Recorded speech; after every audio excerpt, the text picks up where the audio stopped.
اللہ کو.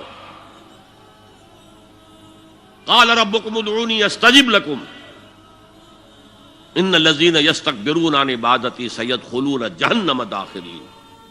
تمہارا رب کہتا ہے مجھے پکارو، مجھ سے مانگو، میں تمہیں دوں گا، تمہاری دعا سنوں گا، قبول کروں گا.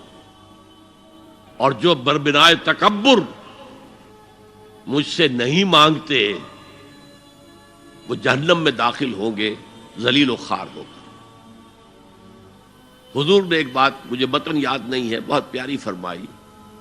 دیکھو انسانوں سے تم مانگتے ہو کچھ تو ایک دفعہ تو اس کے ماتھے پر تیوری پر بل پڑ ہی جاتا ہے، یہ کیوں میرے سامنے ہاتھ سوال کیا، کیوں مجھے اس سے مانگ رہا ہے، چلیے بعد میں کچھ وہ دے ہی دے، لیکن ناگوار گزرتا ہے. ارے اس سے مانگو جو کہتا ہے کہ مجھ سے مانگو اور میں دوں گا. وہ نہ مانگنے پہ ناراض ہے، اس سے نہیں مانگتے.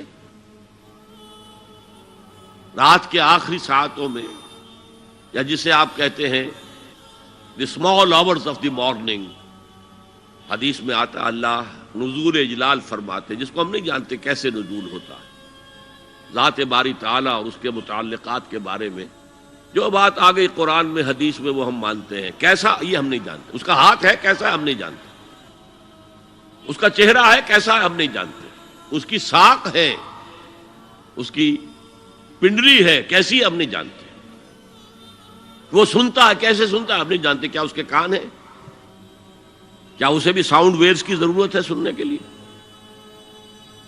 وہ دیکھتا ہے کیسے دیکھتا ہم نہیں جانتے،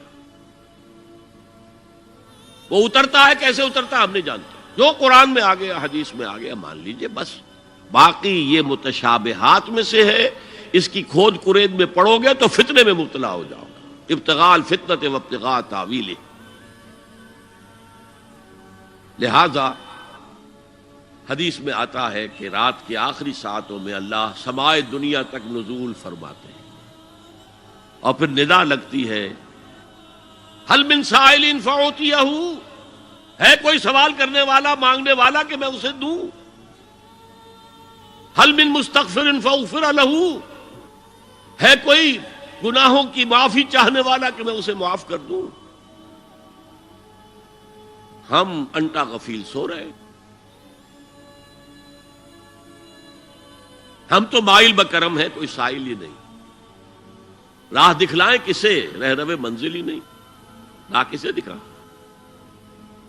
اللہ کے راستے پر چلنے کا فیصلہ کرو، اللہ کی راہ میں جہاد کا فیصلہ کرو، پھر اللہ راستہ کھولے گا. والذین جاہدوا فینا لنہدینہم سبلنا. وہ لوگ کہ جو ہمارے راستے میں جہاد کریں، محنت کریں، مشقتیں کریں، ہم لازماً ان پر اپنے راستے کھولتے چلے جائیں. تو دعا شرک فی الدعا، مانگو صرف اللہ سے، اللہ سے، اللہ سے. وہ چاہے کسی فرشتے کے ذریعے، چاہے کسی فوت شدہ ولی اللہ کی روح کے ذریعے سے، چاہے کسی کو بھی نہیں، براہ راست اپنے حکم سے. اس کی تو قدرت ہے جو چاہے کرے، کن فیکون. وہ جیسے بھی ہو وہ آپ کی ضرورت پوری کرے گا. وہی ہے جو کہ مشکلات کو حل کرنے والا ہے، وہی ہے کہ رزق دینے والا ہے، وہی ہے جو مرض سے شفا دینے والا ہے. پکارو اسی کو، مانگو اسی